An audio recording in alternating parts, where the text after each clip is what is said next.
Cartas de Paulo de Tarso, segunda carta aos Coríntios, capítulo 2, versículo 1. Mensagem presente na revista Reformador, de março de 1964, página 50. Igualmente, no livro Palavras de Vida Eterna, editora SEC, capítulo 156. O versículo: resolvi o seguinte: não voltarei a ter convosco na tristeza. Mensagem intitulada Segundo Agimos. Cautela, cuidado com a tristeza, capaz de converter-se em lama de fel, irritação, rancor, raiva, ódio, ou em labareda de angústia no coração. Sentimentos, ideias, palavras e atitudes são agentes magnéticos de indução, encorajamento para o melhor ou o pior, conforme o rumo que se lhes traça. Queixa inútil enfraquece o otimismo, gerando desconfiança e perturbação. Azedume, mau humor, corta o impulso de generosidade, aniquilando boas obras no nascedouro. Irritação abate as forças da alma, trazendo a exaustão prematura. Mágoa, rancor causado por uma ofensa, anula a esperança, arrasando possibilidades de trabalho. Desespero queima o solo do ideal, exterminando a sementeira do bem. Se aspiras a construir, planta benevolência e serenidade, entendimento e abnegação na gleba, terra de origem da própria alma. Todos dependemos uns dos outros, na desincumbência, ou seja, no cumprimento dos compromissos que nos competem. A vida, porém, através de todos aqueles que nos partilham a marcha, reage sobre nós segundo agimos. Em vista disso, para a execução da tarefa que nos cabe, quantos caminham ao nosso lado apenas colaboram conosco, na pauta de nosso auxílio, dando-nos isso ou aquilo, no tanto e na espécie daquilo ou disso que venham a receber.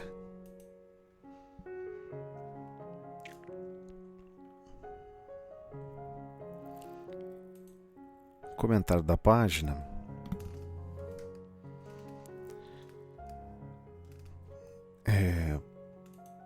Eis muito mais do que uma recomendação, mas algo que não nos atentamos no dia a dia, e certamente Paulo queria destacar, e destacou com muita propriedade. Todos que perceberam a resposta da carta, que é a segunda carta aos Coríntios, perceberam que não adianta você estudar a Boa Nova, não adianta você estudar o cristianismo na sua essência mais pura e não viver essa alegria, e não viver esse contentamento por compreender finalmente qual é o seu real objetivo, qual é a sua real natureza, a fraternidade, o amor. O desenvolvimento do amor e da sabedoria são os nossos objetivos. Então, fica muito difícil nós não percebermos qual é o verdadeiro campo de trabalho. por mais que estejamos compreendendo que temos que desenvolver o amor e a sabedoria, por vezes não temos uma consciência muito plena. Qual é o verdadeiro significado da vinha? E Jesus fazia questão de deixar claro como se assemelha o reino dos céus. Foram variadas vezes que o Cristo iniciava uma conversação, um ensinamento, em uma determinada pregação, e sempre explicava: assim se assemelha o reino dos céus, se assemelha como uma vinha.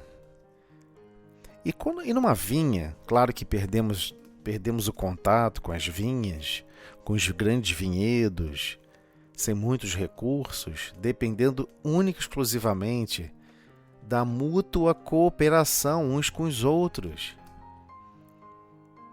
Então, um dependia do outro, como cada um estava agindo, refletia no trabalho um do outro.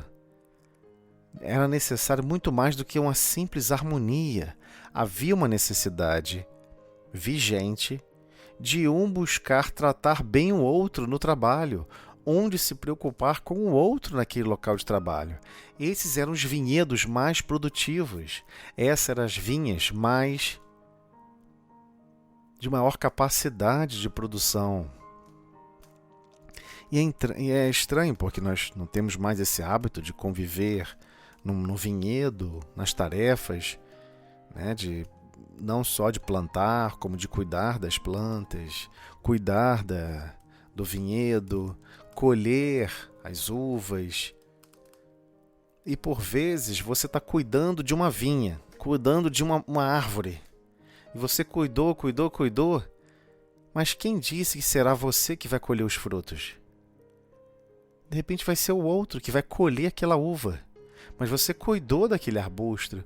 De repente aquela árvore estava com algum problema e você auxiliou, você cuidou, tirou pragas, tirou uma série de azedumes daquela plantação, daquela região de plantações. Mas você não fica preocupado, você tem certeza que todos ali estão empenhados no carinho sincero de querer que obtenha-se a máxima produção de uvas e que todos vão colher igualmente esses frutos, em alegria, em canções de ânimos, onde um irá animar o outro naquele processo de colheita, e vão estar todos felizes, porque foi possível reduzir essas ervas daninhas em cooperação uns com os outros, sem preocupação que essa vinha aqui, esse conjuntinho de árvores, foi eu que cuidei, é meu, eu que tenho que colher os frutos. Não, ninguém está preocupado. Não está preocupado de posse ou controle do resultado, mas sim que todos possam colher bem as uvas. Então, essa vivência, essa convivência na vinha, os habitantes daquela região compreenderam o que Jesus estava falando. Para a gente fica um pouco meio distante, né? Nós não temos ninguém mais planta o vinho, né? Planta a uva na cidade. Então você tem que ir para o interior, regiões específicas, especiais. E aí você vai observar. E ninguém mais quer escrever um livro sobre isso, quer falar dos sentimentos que um exerce ou emana um para o outro, para que possa produzir. A convivência na cidade retirou essa vivência do campo. As pessoas da cidade não se importam com esses sentimentos que brotam dessa convivência mais fraterna, mais aconchegada, que uns acabam tratando os outros na vinha, por exemplo. Então, por isso fica muito difícil a gente compreender quando nós mesmos, nessa grande seara da convivência humana aqui na Terra, quando nós não estamos muito bem cuidadosos e tratamos, agimos e reagimos uns com os outros, dominados pelo sentimento de tristeza.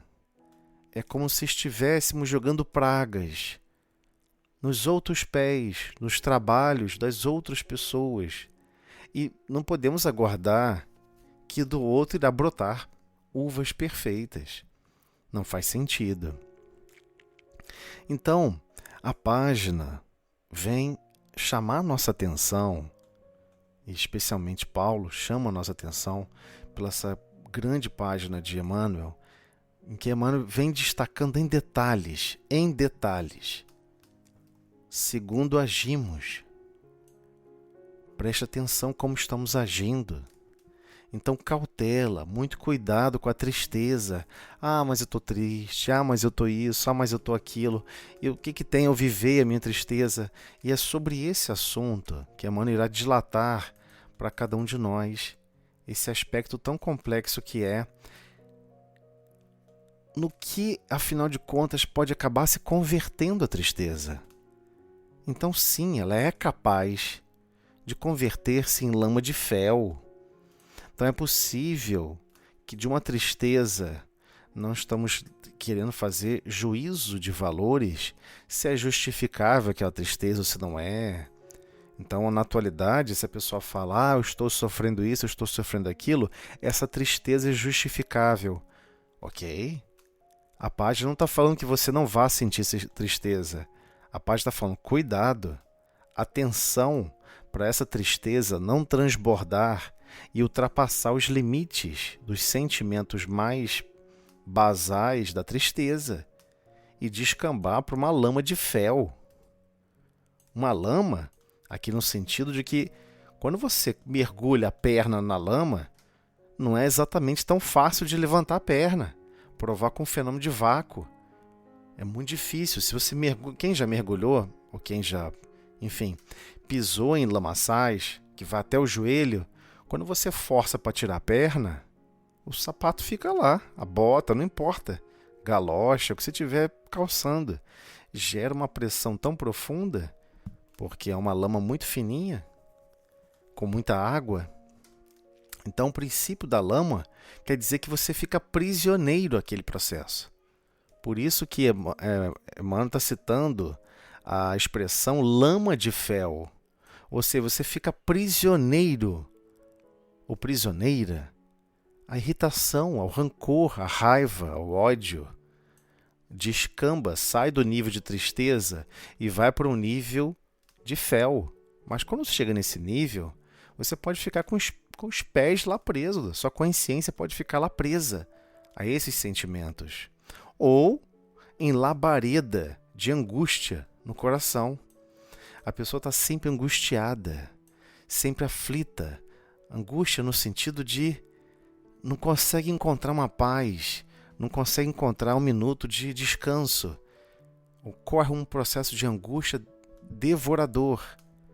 Mas foi justamente a eclosão, a expansão do sentimento de tristeza para essa condição de angústia no coração.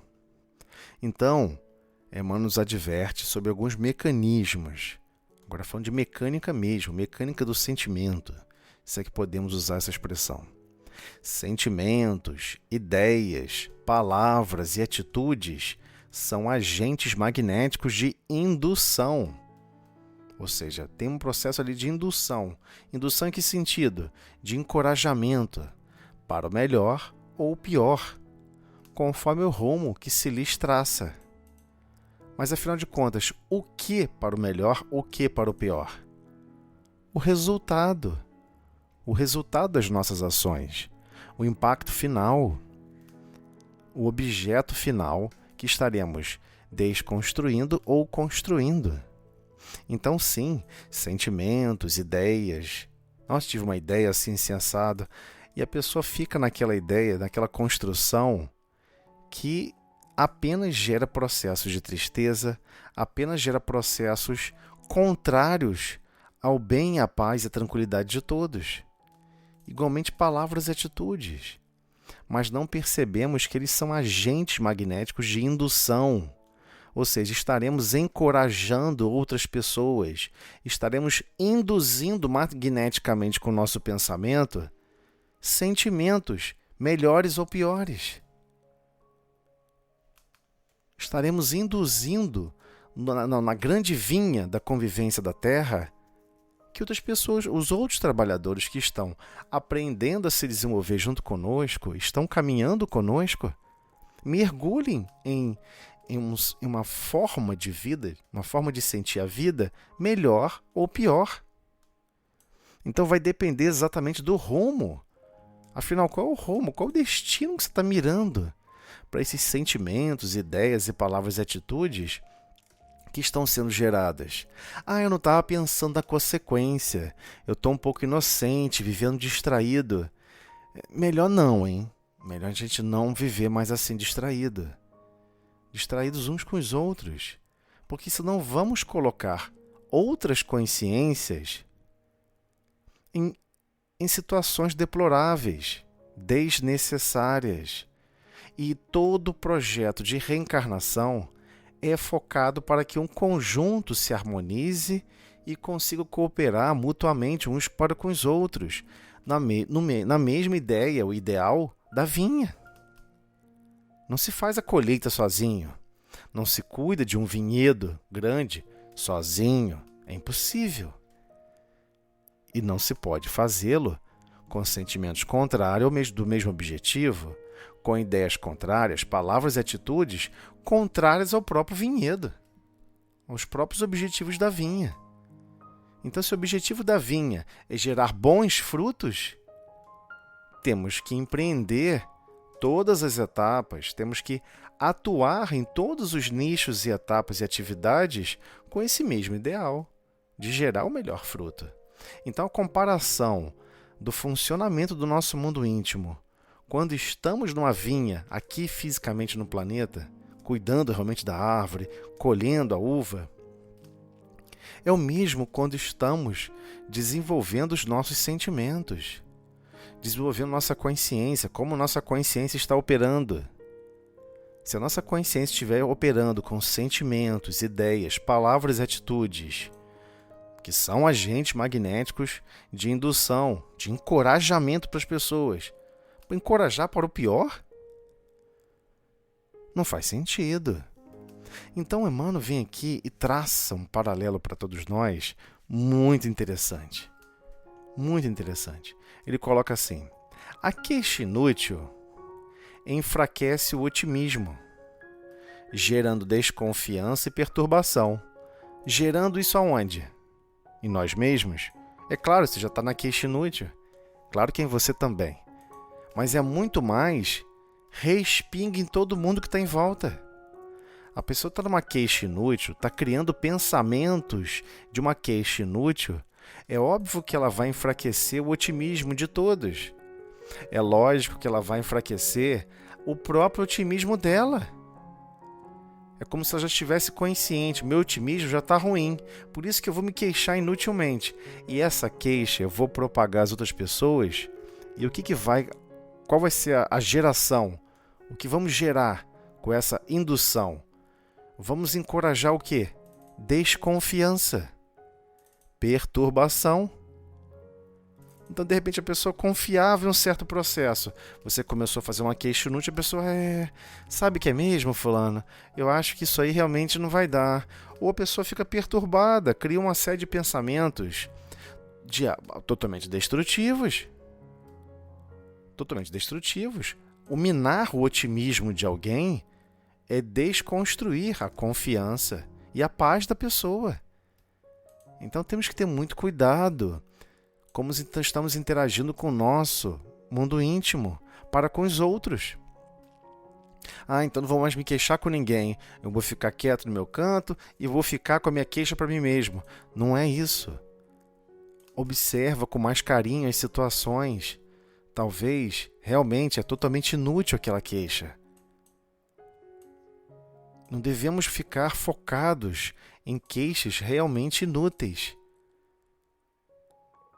Então, se eu classificar como uma queixa sendo útil, você acha que eu posso enfraquecer o otimismo? Aí queixa útil não é queixa, né? É observação, é análise, é pontuar. Você pode revestir esse comentário sempre com o quê? Com a afabilidade, com a doçura. Aí você vai deixar as marcas da benevolência.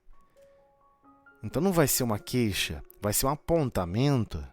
Vai ser um destaque, uma alusão, um comentário, para tentar construir pensamentos de otimismo, de confiança, e não uma queixa inútil que irá simplesmente destruir o otimismo do próximo. Igualmente, por vezes, nos encontramos numa condição de azedume, né? O peso do corpo físico, as dificuldades da vida material, né? Somos realmente muito fracos em relação a nos superar, e aí começamos a ficar com mau humor. Esse azedume, esse mau humor, ele corta o impulso da generosidade. Você não consegue exercer mais generosidade para com ninguém. E você acaba aniquilando boas obras no nascedouro. Ou seja, onde vai nascer uma boa obra, você simplesmente aniquila aquela obra porque você não consegue estar com o sentimento da generosidade ativo. Porque você está com mau humor. Acorda com mau humor. Reclama da dor no corpo, reclama do sol, reclama do tempo, ou então reclama do frio. A pessoa está sempre de mau humor.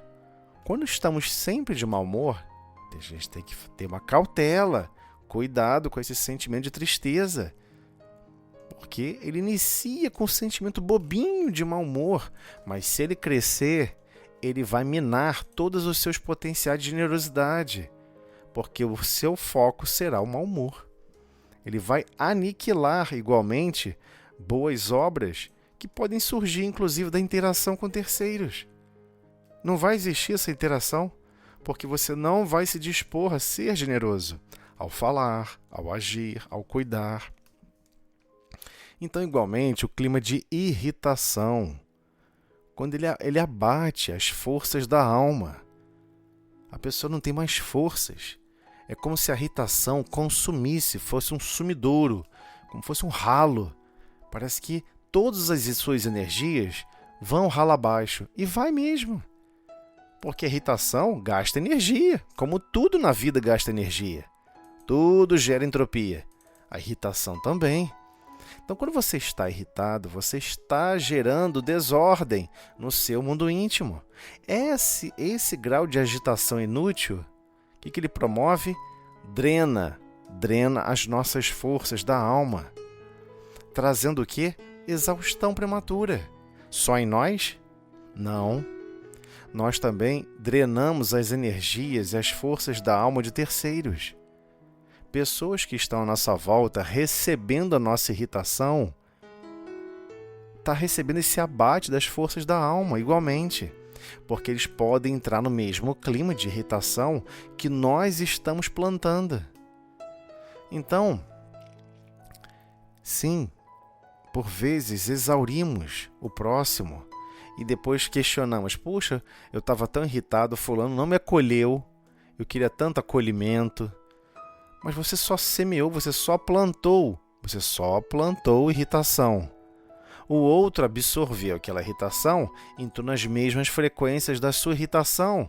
Você simplesmente impôs no próximo vibrações de desarmonia. Mas ele entrou no seu campo harmônico, está vibrando as mesmas frequências ou frequências múltiplas da sua irritação. Ele também está ficando exausto com aquele processo. Porque é difícil lidarmos com a irritação. Irritação é um dilema da humanidade, porque ele tem a ver com a paz interior. Você consegue ficar em paz em condições adversas? Você consegue não se irritar facilmente? São desafios para a nossa alma. Então é melhor focar as forças mantendo distância da irritação. Eu vou fugir para um lugar deserto? Não é isso. Percebeu que ficou irritado, busque entender a origem dessa irritação. Poxa, por que eu estou ficando irritado? Nossa, eu fiquei irritado porque o vizinho está trabalhando com a máquina de furar. Eu estou irritado porque o vizinho está tocando música alta. Por que isso está me irritando? Temos que entender a origem da irritação. Só vamos transformar o sentimento, o cair nessa tristeza dessa irritação. Só vamos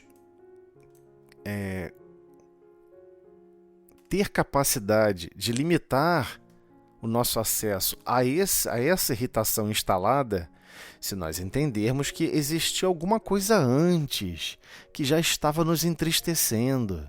Porque se estivéssemos super alegres e o vizinho tocasse isso, tocasse aquilo, fizesse barulho, talvez a gente não ficasse irritado.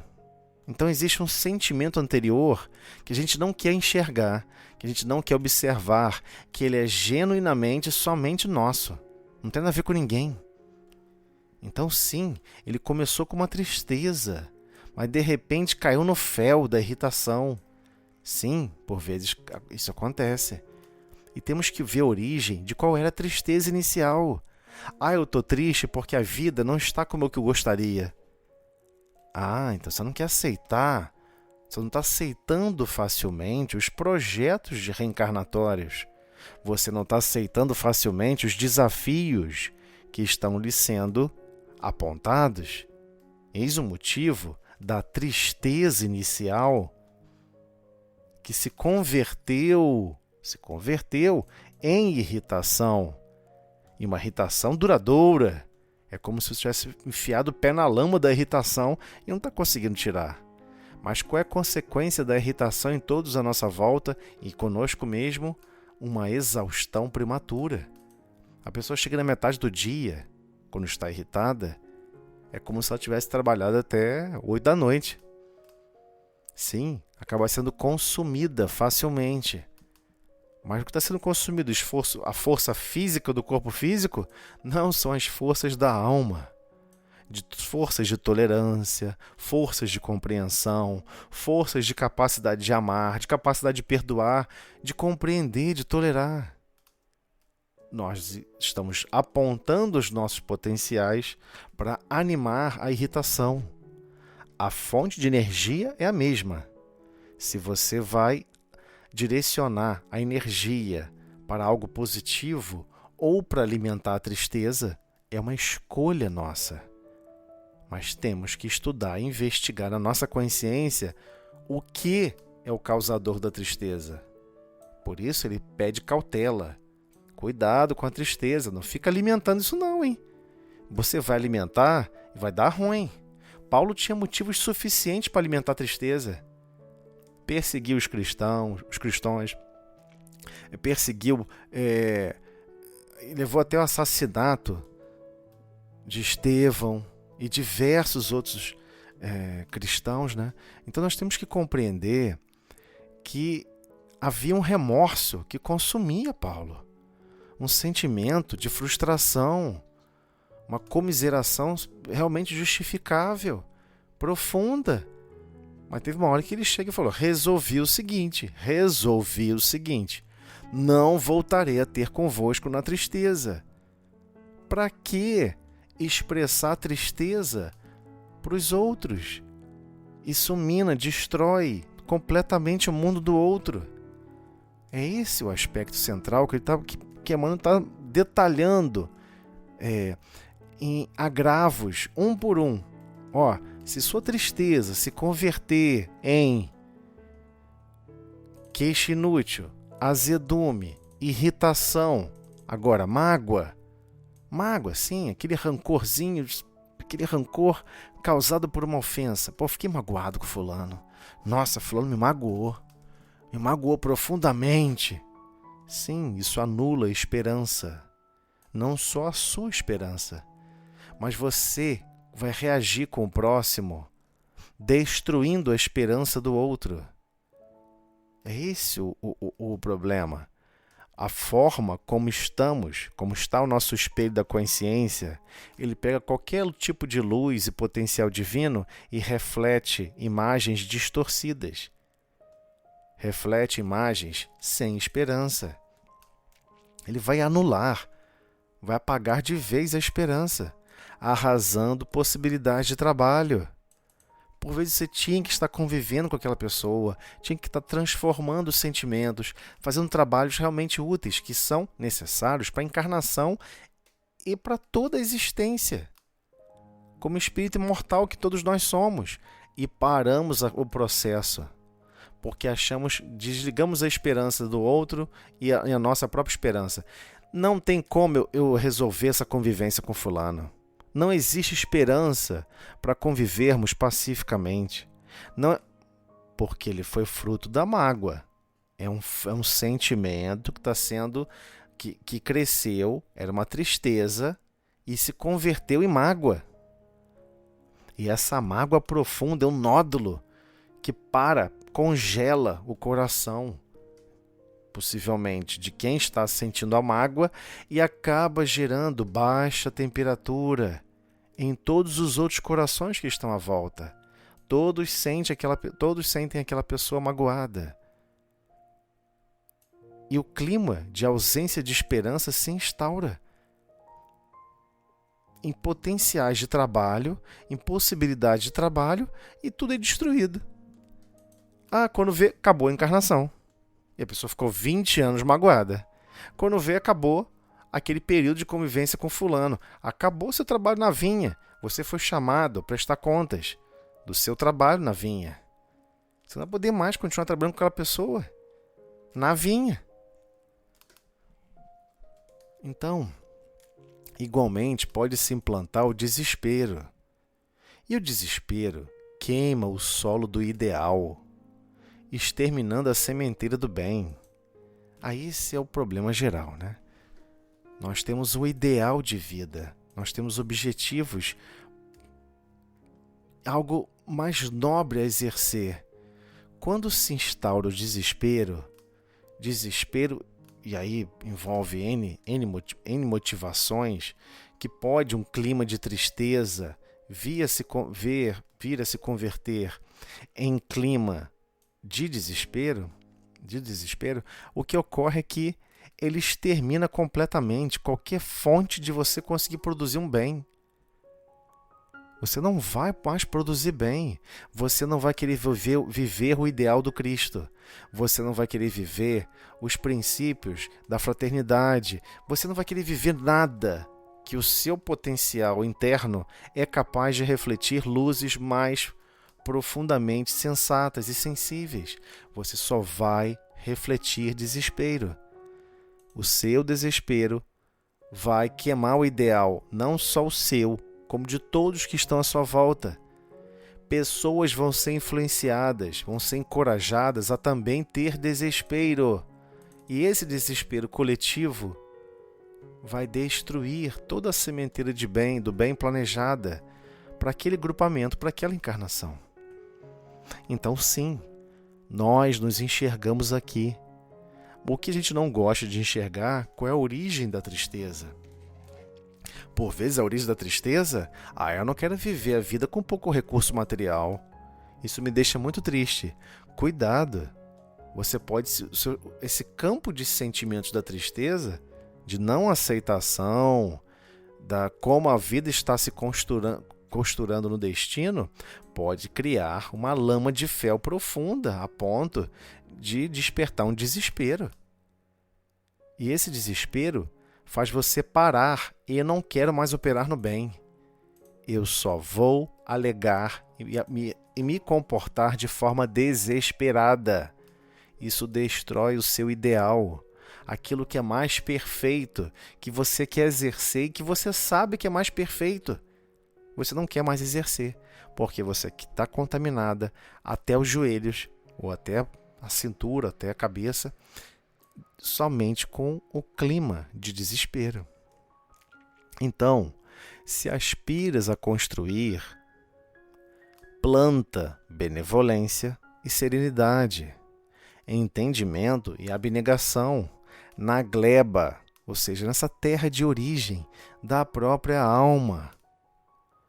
Então, as nossas almas, e é difícil a gente compreender isso, as nossas almas, de certa forma, estão interligadas. Não existe, eu vou estudar, eu vou aprender uma profissão para mim mesmo. Eu vou desenvolver a fé para mim mesmo. Não existe isso.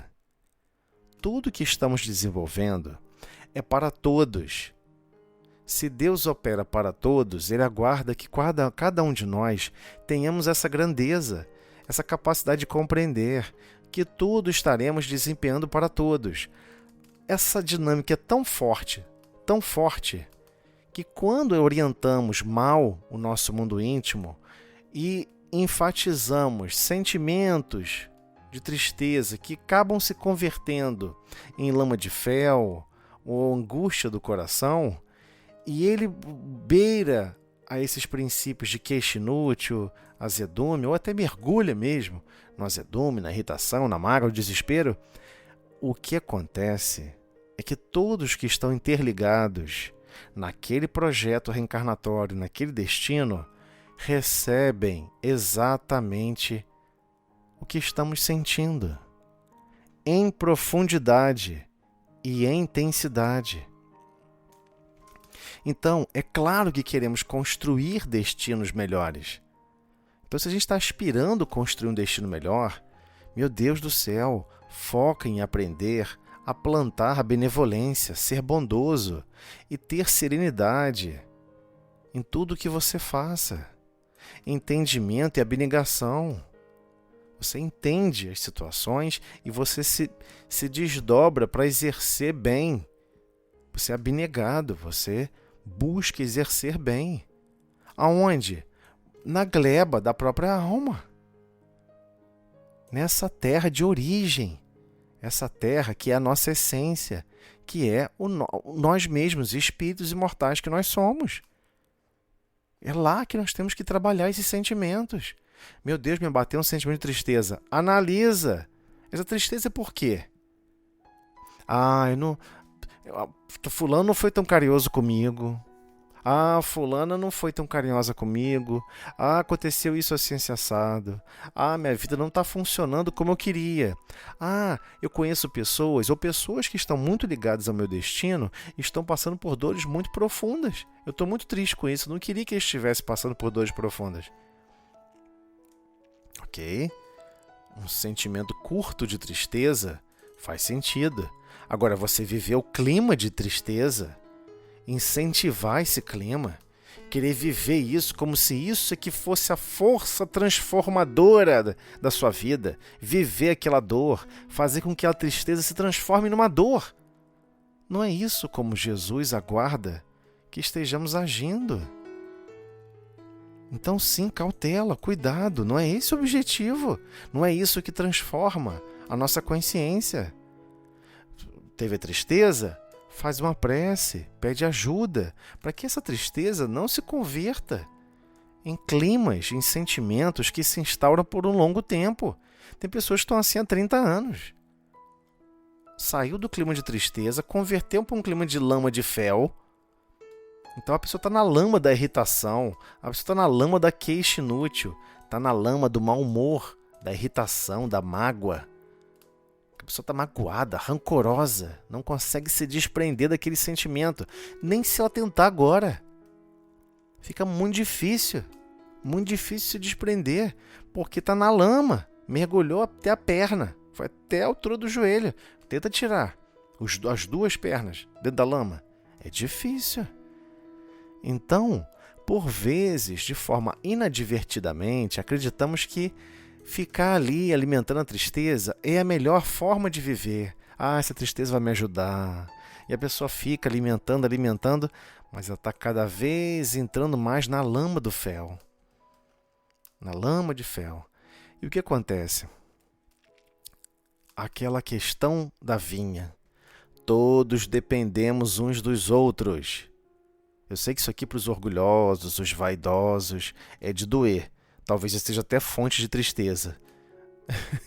Até um contrassenso. Vai ter um parágrafo que vai ser um pouquinho contrassenso em termos do clima inicial. Mas é melhor que seja um clima de tristeza inicial e que a gente consiga superar esse clima de tristeza. Sim, Deus faz planos focados em cooperação. Teremos sempre projetos reencarnatórios onde, sim, não teremos capacidade de exercer tudo sozinhos. Senão não seria um projeto divino. Seria um projeto individual. Projeto divino não é individual. Nunca. Até o ato de reencarnar, você depende de um pai e de uma mãe biológico. E depende ainda mais de um pai e de uma mãe que vai te criar, que vai exercer a educação dentro da sua alma. Então, sim, todos dependemos uns dos outros. na desincumbência, ou seja, nesse cumprimento dos compromissos que nos competem. Então, por vezes, a pessoa tem que ter um objetivo muito complexo numa encarnação. Ela vai ter que casar com Beltrano, vai ter que casar com fulano, vai ser uma coisa tumultuada, perturbada. Aí você vai ver que vão ter sempre pessoas apoiando, socorrendo, amparando, dando bons conselhos, mediando, colocando panos frios.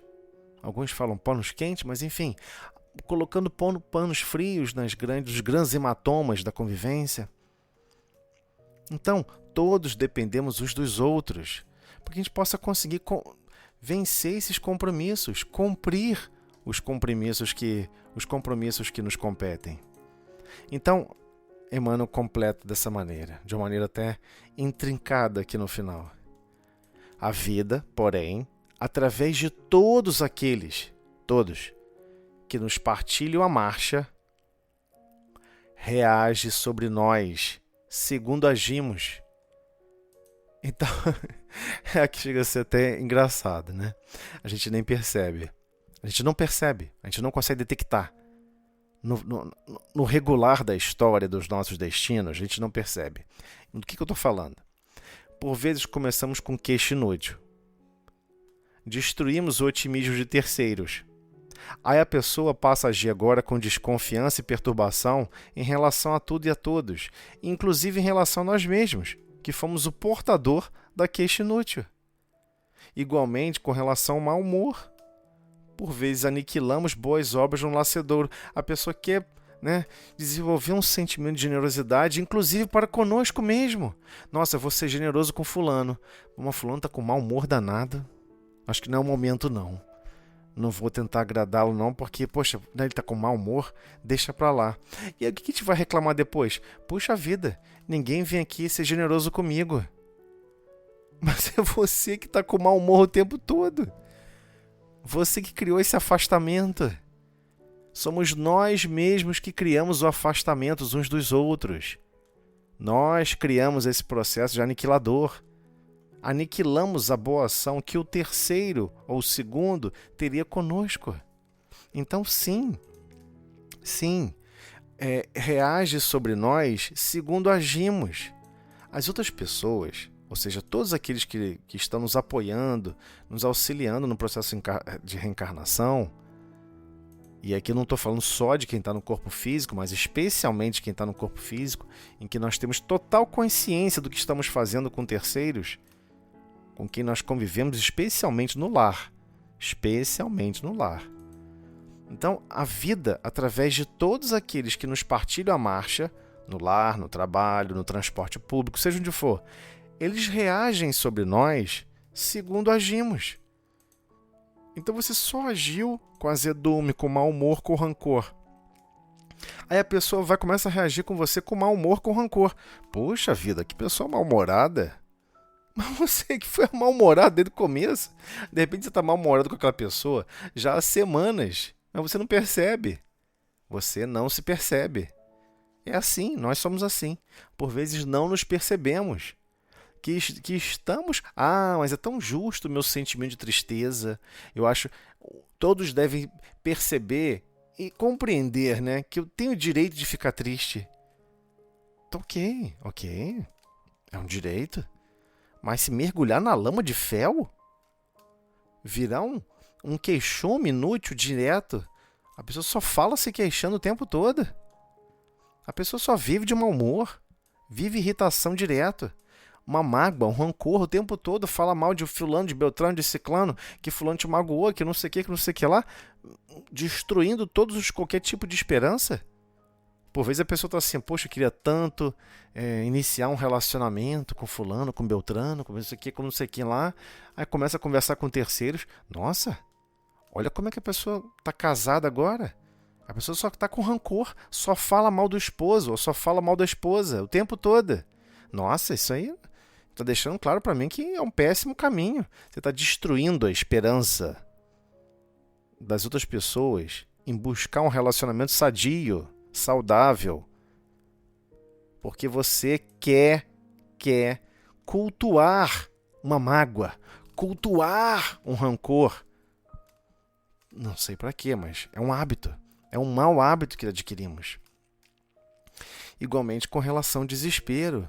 Então, sim, as pessoas vão reagir sobre nós segundo como agimos. Em vista disso, para a execução da tarefa que nos cabe,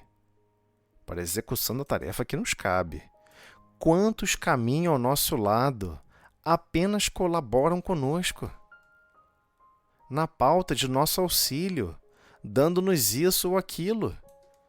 Inúmeras pessoas, a gente não reconhece essas pessoas. A gente não tem um mínimo de sentimento de gratidão.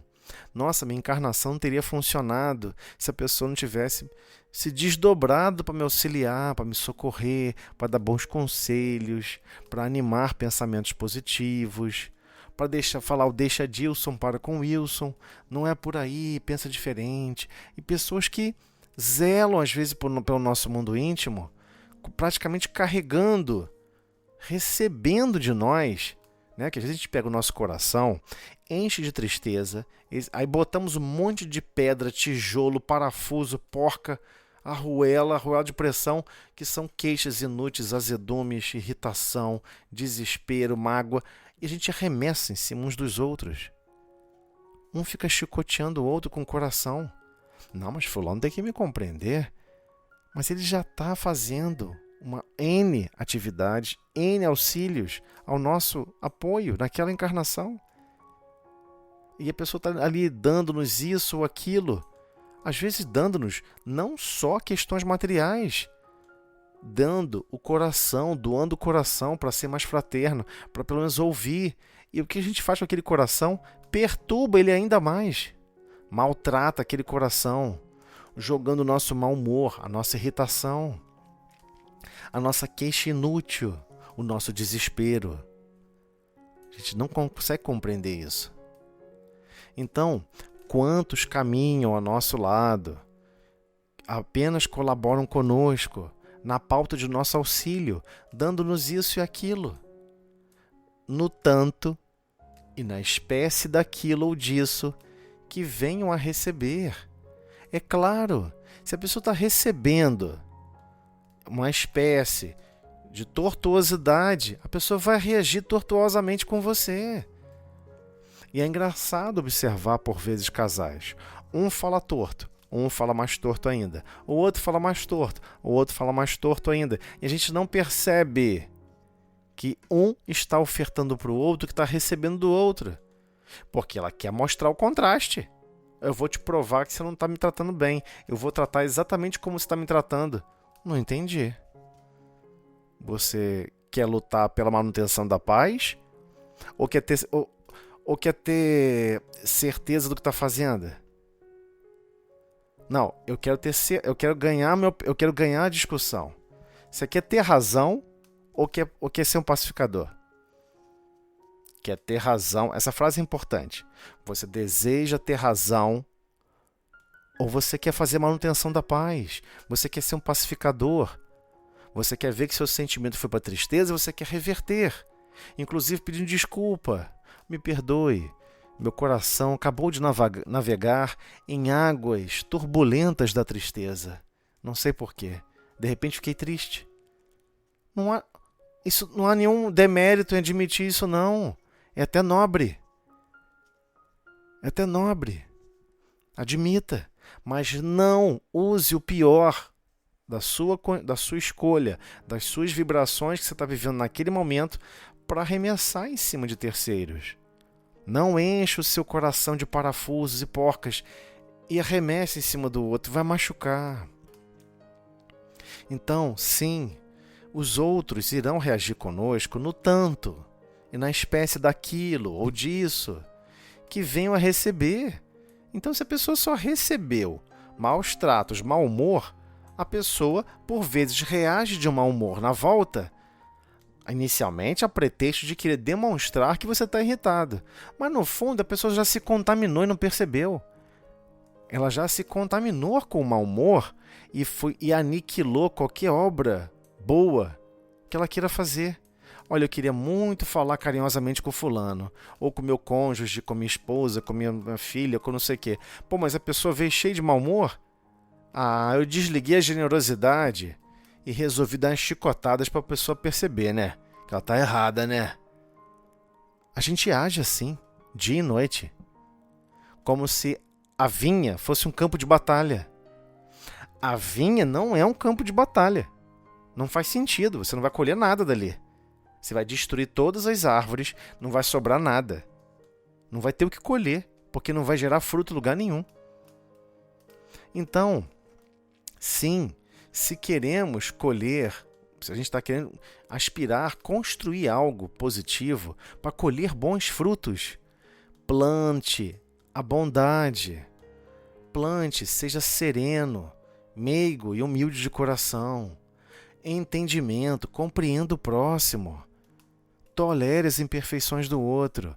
Seja abnegado em tudo que você está fazendo. Vai conversar com alguém? Para de mexer no celular e dar atenção à pessoa. Valoriza o outro. Valoriza. Seja abnegado na conversação, na ação, em todos os momentos. Sim, porque quando você está fazendo isso para com o próximo, você está fazendo prioritariamente na sua própria alma.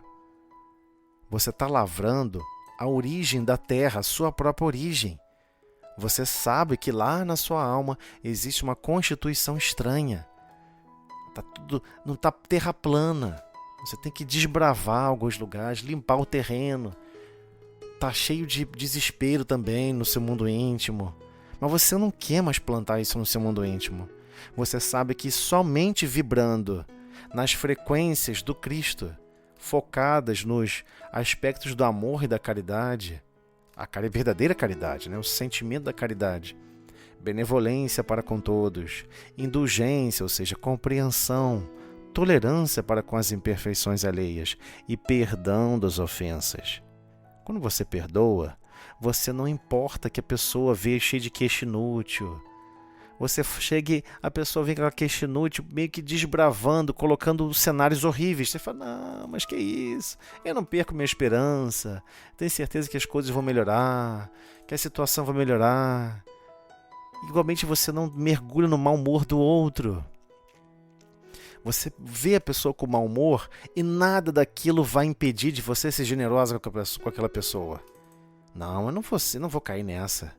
Ela está com mau humor porque ela está com o coração em aflição. Eu vou manter minha generosidade ativa, mesmo ela estando com mau humor. É um desafio. Então o mesmo vai acontecer quando a pessoa está irritada do seu lado o tempo todo com irritação, e você faz aquela prece e pede, Senhor, que eu tenha capacidades de resistir a migrar para os mesmos pensamentos da irritação, e que as forças da minha alma de querer refletir as luzes divinas permaneçam focadas nesse empenho, nesse esforço, não de combater a irritação, mas de não mergulhar nesse clima e continuar empreendendo com as suas forças em produzir o bem, em viver climas de serenidade, em compreensão e em esforço, inicialmente na sua própria terra de origem, que é onde está a sua consciência, na sua alma. É lá que está a gleba essencial que você tem que trabalhar. Não é trabalhar o terceiro. Não, o fulano está desesperado, espera aí que eu vou provar que ele está errado. Não é esse o objetivo. Seu objetivo é não se contaminar com o desespero de terceiros e manter a sua sementeira no bem. Sementeira no sentido, você vai continuar plantando as sementes do bem.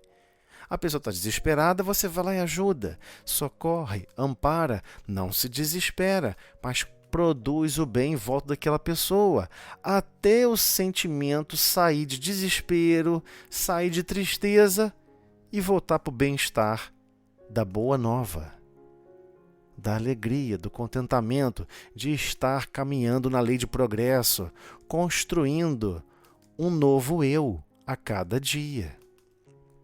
Hoje e sempre.